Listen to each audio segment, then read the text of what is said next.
Dobrý deň, vítajte pri ďalšom dieli HP Tech Talk. Dnes sú mojím hostom Jadela Bobovská a Rastio Horňa a dnešnou témou bude univerzálna aplikačná platforma. Takže bez nejakých ďalších týchto, čo to je tá univerzálna aplikačná platforma? Čo to rieši? Na čo to je? Trošku sa nám zmenil svet v posledných rokoch s príchodom kontajnerizácie a väčšina zákazníkov to doteraz musela riešiť, takže keď tradičné workloady, virtuálne mašiny museli mať na jednom mieste a kontajnery na inom mieste. Táto univerzálna aplikačná platforma to ako keby zjednocuje a na jednom mieste dovoluje bežať jednak tradičné virtuálne servery a jednak kontajnerizačné workloady. OK, a keďže teda to je na jednom mieste, asi to tam je nejak rozdelené, nejaký dizajn, architektúra, alebo niečo také, že ako je to tam rozdelené? Ako kolega povedal, tak ten svet sa naozaj drasticky zmenil a v podstate s príchodom Kubernetu sa stalo to, že Kubernetes sa stal de facto ako keby operačným systémom pre cloud. Čiže ty si to teraz predstav tak, že máme nejakú serverovú infraštruktúru, nad ktorou miesto tradičného hypervizora, ako je VMware alebo KVM, beží Kubernetes a v prostredí Kubernetes je možné prevádzkovať ako virtuálne servery, tak aj kontejnerizované aplikácie. Táto univerzálna aplikačná platforma však nie je iba o tom, že čo tam môžeš prevádzkovať, ale aj ako to tam môžeme prevádzkovať. Doručujeme ju štandardne vo forme HCI infraštruktúry. To znamená, že predstav si, že do infraštruktúry ti prídu servery opatrené úložiskom, opatrené tradične rámkou, opatrené procesormi a takýto nód, hyperkonvergovaný nód, sa začlení v podstate do Kubernetes klastra a plnohodnotne poskytuje jednotlivé hardwareové požiadavky pre virtuálne a kontajnerizačné aplikácie. Dobre, a predtým, keď sa dotkla toho, že boli sme zvyknutí na nejaký VMware, nejaké KVM, alebo čosi, tak tu je čo teda ten engine samotný, na ktorom tu bežia aj tie kontajnery, aj tie VMky? Ako sme si povedali, je to Kubernetes. Okay. Ale Kubernetes sa veľmi silno opiera o technológiu KubeVirt. Okay. A táto KubeVirt technológia v sebe spája, alebo teda používa, alebo teda reuzuje technológie KVMka, a síce libvirt a QEMU. Čiže cez to sa v podstate robí tá emulácia spodného hardwareu do jednotlivých vyšších vrstiev. OK. A potom, kedy napríklad, vlastne, alebo teda tá platforma, kedy použije kontajnery, kedy VMky, alebo kto to rozhoduje, tá platforma, alebo tí správce nejaké, alebo aké je to tam? To už presne podľa typu nasadenia správca sa rozhodne, aký workload ide deploynúť, či to je tradičný Kubernetes, ktorý sa deployuje nejakým spôsobom, alebo je to VMka, ktorá sa deployuje v zásade štandardne buď cez príkazový riadok, alebo cez nejaké GUI, podobne ako je to v iných bežných virtualizáciách.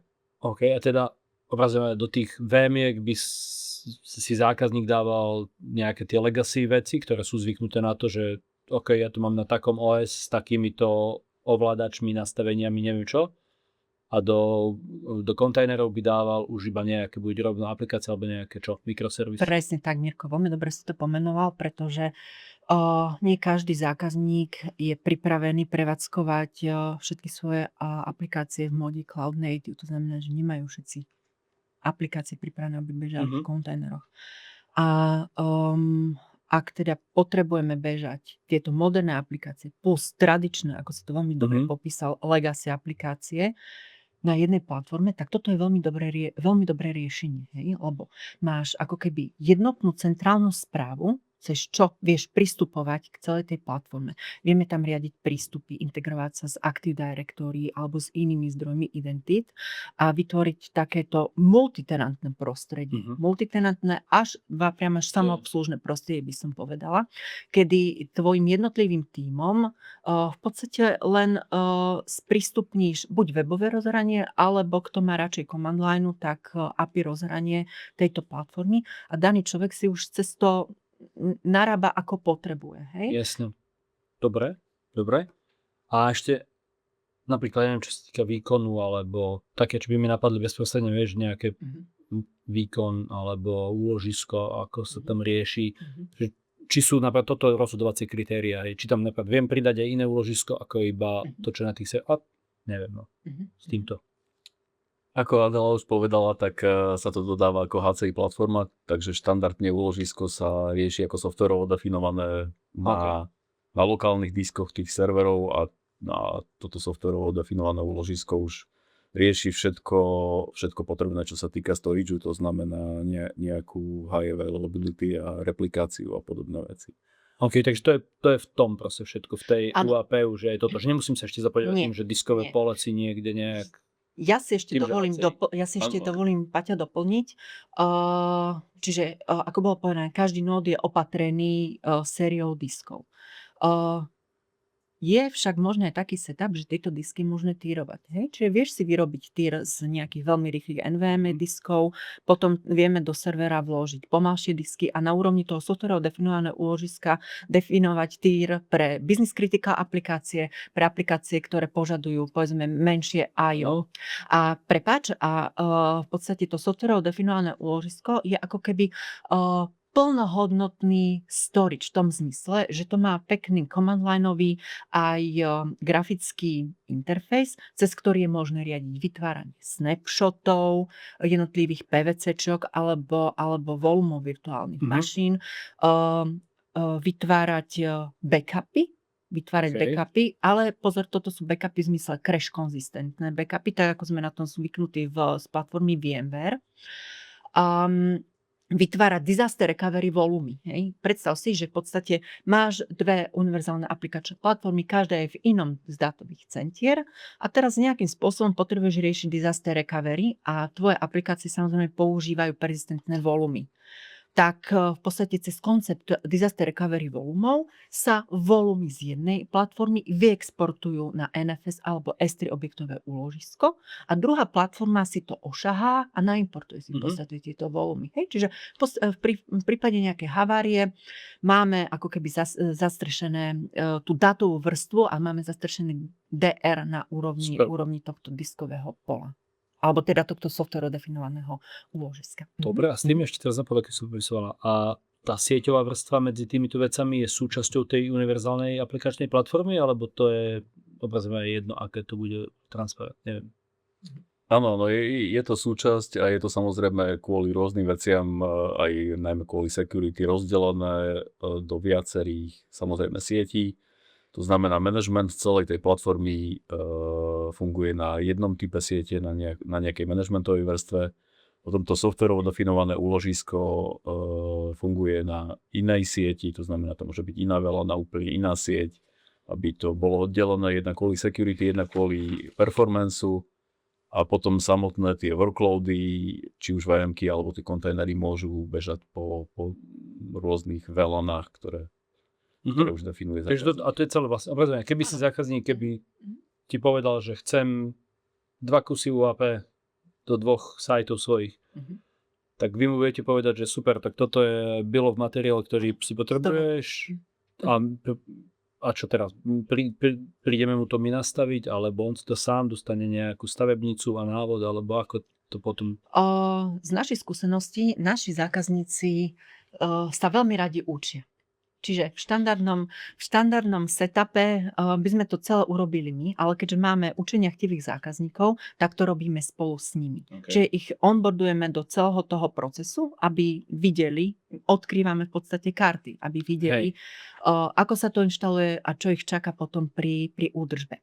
Ale ja by som sa, Mirko, ešte vrátila k tej sieťovej infraštruktúre, alebo teda architektúre. Ako povedal Paťo, tak či už aplikačné, tradičné IaaSové workloady, ale ako aj kontainerizačné workloady, je pre nich možné urobiť to, aby komunikovali v špecifických VLANách. A toto sú veľmi striktné bezpečnostné požiadavky od našich zákazníkov, aby v podstate nekomunikovali aplikačné workloady miernix dyrnix, ale aby bol presne definovaný ingress a egress point, čiže ingress prichádzajúca komunikácia a egress odchádzajúca komunikácia, aby bolo možné správne nastaviť firewallové pravidlá. Tak ako Na to boli zákazníci naučení v tradičnom IaaSovom svete. Hej. Jasne. A tuto v prostredí univerzálnej aplikačnej platformy, keďže je to Kubernetes, tak tam pomocou technológií, ako sú Multus, vieme toto v podstate dosiahnuť. Čiže... Dobre.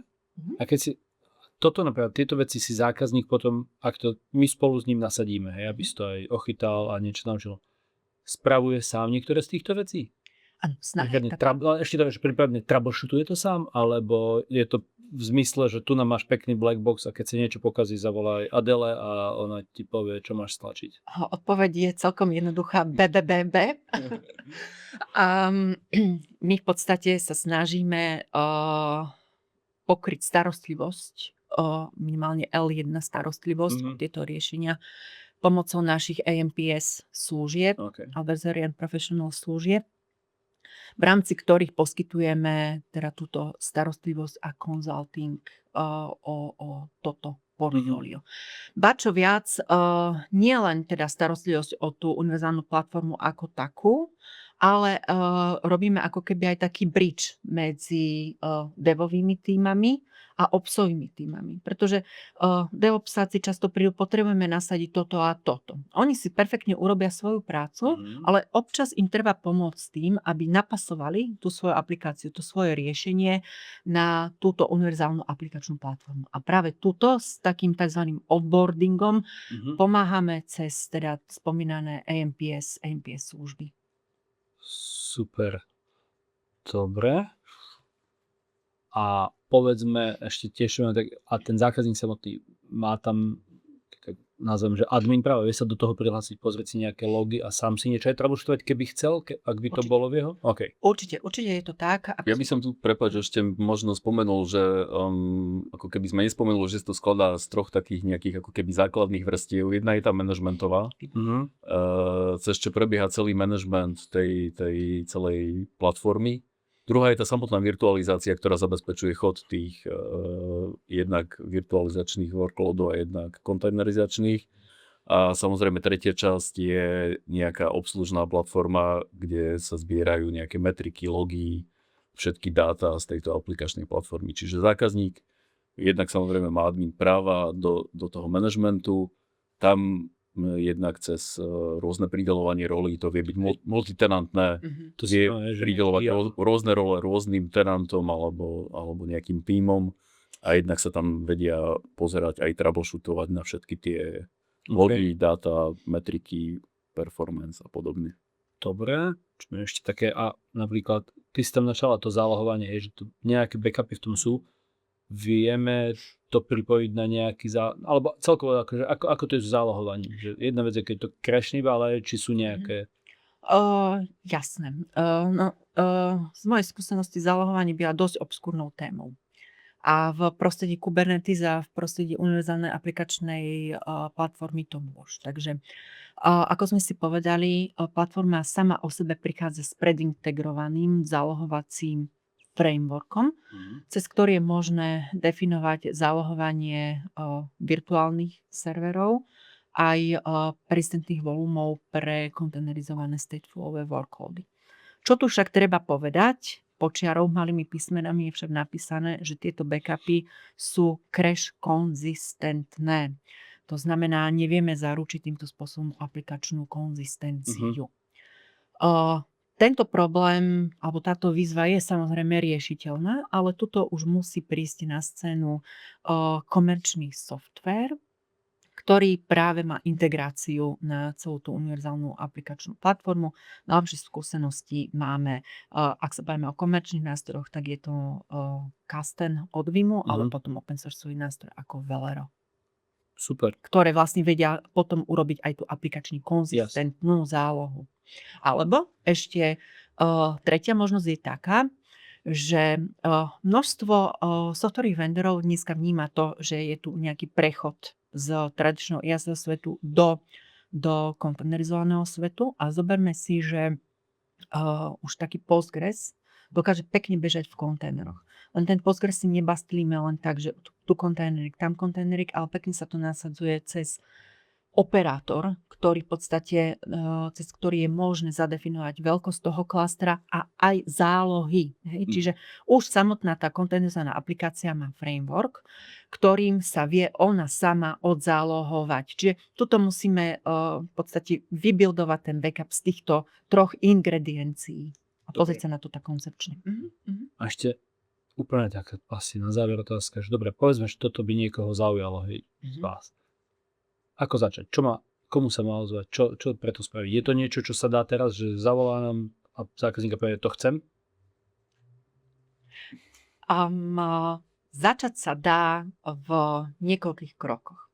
Ak má zákazník vážny záujem, tak poprvé, táto platforma, ktorú sme si popísali, je open sourceová s tým, že na ňu možno dokúpiť enterpriseový support, keď prejdeme samozrejme do produkcie. Keďže je open sourceová, môžete si ju nainštalovať do svojich datových centier, ošahať si to, pohrať sa s tým, ako potrebujeme. Ak zákazník by si povedal, že naozaj potreboval by ísť do produkcie a že ho to oslovilo, v tom prípade vie dvihnúť telefón a obrátiť sa naše AMPS, a kde v podstate so zákazníkom vytvoríme detailný dizajn a prejdeme potom po implementácii supportu. Je cesta. Ostatným. Áno, cesta je vždy. Kde je vôľa, tam je cesta, Mirko. Dobre. Ďakujem veľmi pekne za čas a odpovede. Už som sa dozvedel, poznačil som si.